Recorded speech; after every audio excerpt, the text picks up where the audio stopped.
Good morning, sixth graders. This is today's instructions for Thursday, September 17th for the assignment. And I've titled this A New Twist in Megafauna History.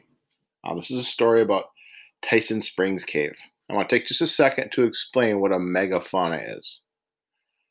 Yesterday, I mentioned the words flora and fauna, and we determined that flora referred to plants, and fauna, right here, refers to animals. Now, the word mega in front of it would imply that these are supersized large animals. And so I decided to put this little picture down here of a very famous movie, of course, Ice Age. Hopefully, some of you guys have seen that. These are examples of megafauna: the woolly mammoths and the mastodons, the saber-toothed tigers, the giant beaver, the short-faced bear, the giant elk, the giant moose. These are all animals from this Ice Age period, and scientists call them megafauna. We'll be studying those megafauna today and how they impacted our state's history. So, it's been very clear to us for the last 3 days that glaciers were a huge part of our state, the history of our state specifically. Glaciers covered almost all the state at one time. And as the glaciers moved and retreated, they formed the land that you see today: the hills, the rolling valleys, the hundreds and hundreds of lakes, and then the table flat prairies of western Minnesota. Those are all a result of glaciers.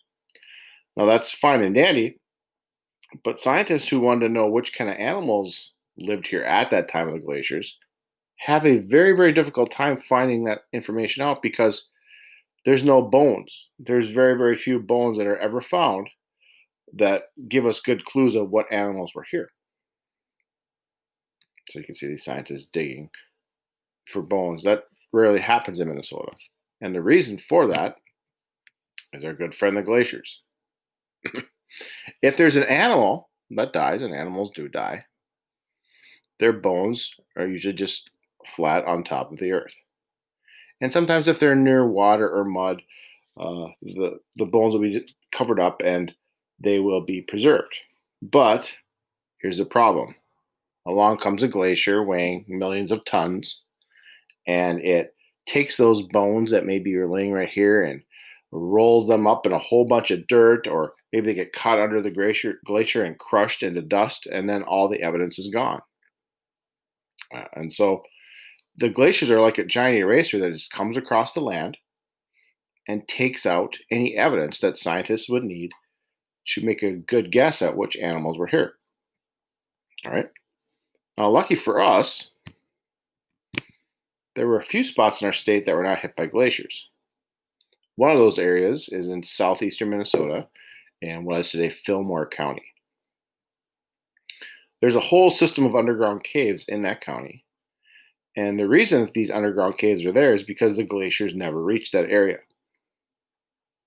The caves are about 120 to 150 feet below the surface. Now, inside these caves, scientists and explorers ended up finding the bones of animals that they had never guessed had been in Minnesota. It was like a secret room that contained all this evidence that really changed the history of our state. So here's what these caves look like today. They're giant limestone caves. And to make this a little bit clear, this is a picture of what the caves look like underground. This is actually a satellite picture. And this black line here shows this underground river that flows in southeastern Minnesota, right down here in Fillmore County. And these red dots refer to large rooms. So you're 124 feet below the ground. There's a river, flowing, and then once in a while the river will open up and these large caves will pop up. And there's stalactites and stalagmites. There's dripping water. It's pitch dark, slippery. It's very, very dangerous. And of course, animals had wandered down there 25,000 years ago for whatever reason. They may have gotten lost. Maybe they had fallen in through a little crack and they were trapped down there. And the animals ended up dying. And their bones, if the animals died close to the water or in a wetter part of the cave, The bones would be preserved by the dripping water. Over hundreds of years, this limestone water would drip on on the bones and essentially turn them to stone. It would mineralize them and preserve them. And then, because of the temperature and the atmospheric conditions in the cave, the bones are preserved. Fast forward to 2006, when people began to explore this area more completely, they started to find all these bones. And that's the kind of the luck that we had. So remember, the glaciers didn't touch this corner down here, didn't destroy it, didn't flatten it, and it left um, physical landscape like this. Now, I'm not going to go ahead and tell you which new animals they discovered. That's for you to read. But I will tell you this: what they found changed the history of our state. It gave scientists new information about what animals were here because of these discoveries. So, your classwork today is, of course, under the 17th, and there'll be two things in there. There will be this particular video right over here. I haven't put it on there yet. And then there'll be a link to a new type of reading question activity called Actively Learn. And it's really quite simple. Just like most things, it works with Google Classroom. You go ahead and click on this, and it will send you automatically, because I put you into the class, to a page like this. And the page is a reading. I took a huge article. I mean, huge.